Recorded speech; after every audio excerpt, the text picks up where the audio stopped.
ጋዜጠኞች ሁለቱ የት እንዳሉ እንዲያሳውቁ የመንግስት አካላትን አሳሰበ።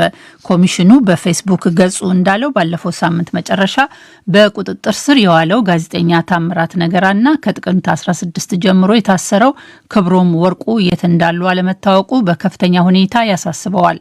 በአስቸኳይ ሁኔታ ውስጥም ቢሆን ታሳሪዎች ያሉበት ሁኔታ ሊታወቅና በቤተሰብና በሕግ አማካሪ የመጎብኘት መብቶቻቸው ሊጣሱ አይገባም ያለው ኮሚሽኑ የመንግስት አካላት ሁለቱም ታሳሪዎች የሚገኙበትን ሁኔታ በአስቸኳይ ለቤተሰቦቻቸውና ለሕግ አማካሪዎቻቸው እንዲያሳውቁ በቤተሰቦቻቸው የመጎብኘት መብታቸውንም እንዲያረጋግጡ በጥብቅ አሳስበዋል።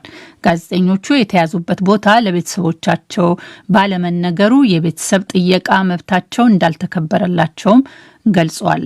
ኮሚሽኑ በዚሁ መግለጫው በእስር ላይ የሚገኙትን የክብሮም ወርቁ፣ ታምራት ነገራ፣ መዓዛ መሐመድና ኢያስፔድ ተስፋዬን ጉዳይ ለማጣራት ከሚመለከታቸው አካላት ጋር እየተነጋገረ መሆኑንም አስታውቋል። ይህ ዶይቼ ቬለ DW ነው።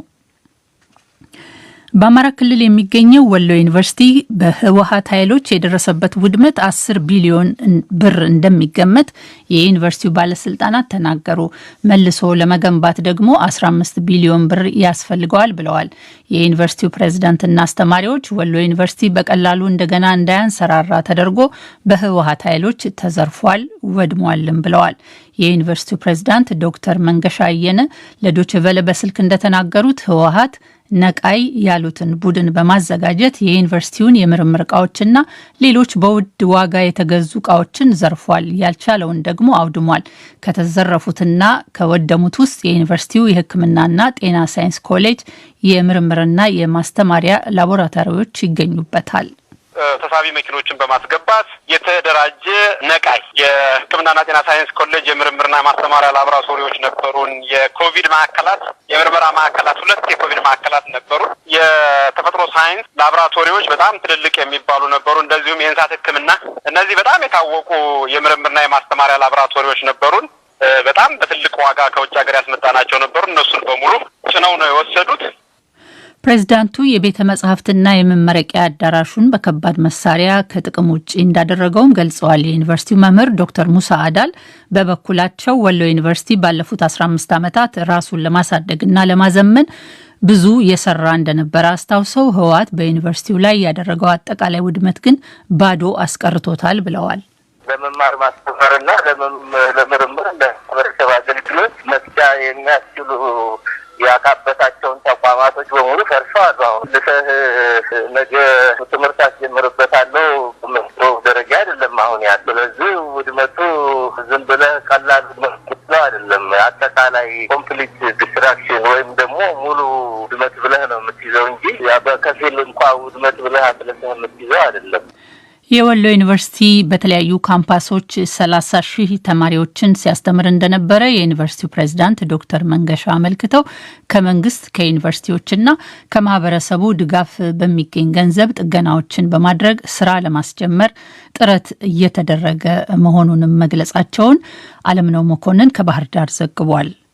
ቆጵሮስ የነበሩ 6 ተገን ጠያቂዎች በሮማ ካቶሊካዊት ቤተክርስቲያን ርዕሰ ሊቃነ ጳጳሳት ፍራንሲስ እርዳታ ወደ ኢጣሊያ ጉዞ ጀመሩ። የቆጵሮስ ባለስልጣናት በዚህ ወር መጀመሪያ ላይ ደሴቲቱን ቆጵሮስን የጎበኙት ፍራንሲስ ትብብራቸውን ለማሳየት በዚያ ከሚገኙ ስደተኞች 50ውን ለመውሰድ ቃል ገብተው እንደነበረ ተናግረዋል። ከስደተኞቹ ውስጥ ሙስሊሞችም ይገኙበታል። አንድ የቫቲካን ምንጭን ጠቅሶ የፈረንሳይ ዜና አገልግሎት እንደዘገበው የመጀመሪያው ቡድን ነገ ከፍራንሲስ ጋር ይገናኛል።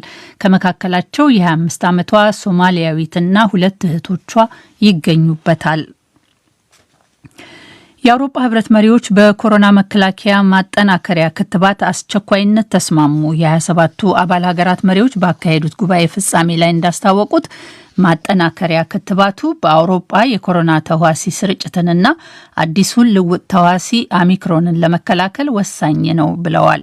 ገናና አዲስ ዓመት በተቃረቡበት በዚህ ወቅት ላይ የኮቪድ-19 መከላከያ ክትባት ምስክር ወረቀት ያላቸው መንገደኞች ያለ ገደብ የመጓዝ ዋስትናቸው እንዲጠበቅ አባል ሀገራት በሙሉ የተቀናጀ እርምጃ እንዲወስዱም አሳስበዋል። ይሁንና በተዋሲው የሚያዘው ቁጥር እየጨመረ መሄድ መንግስታት የተናጠል እርምጃዎችን እንዲወስዱ እንዲወስዱ አድርጓል። በኦሚክሮን ምክንያት ፈረንሳይ ከብሪታንያ የሚመጡ መንገደኞች ላይ እገዳ እንደምትጥል አስታውቃለች። በዚሁ መሰረት የብሪታንያ መንገደኞች ከፊታችን ቅዳሜ አንስቶ ፈረንሳይ እንደገቡ ለ48 ሰዓታት ራሳቸውን ማግለል ይጠበቅባቸዋል። ኢጣሊያ ደግሞ ክትባት የወሰዱ መንገደኞች ከዚህ ሳምንት አንስቶ ከቫይረሱ ነፃ ስለመሆናቸው ማስረጃ ማቅረብ አለባቸው።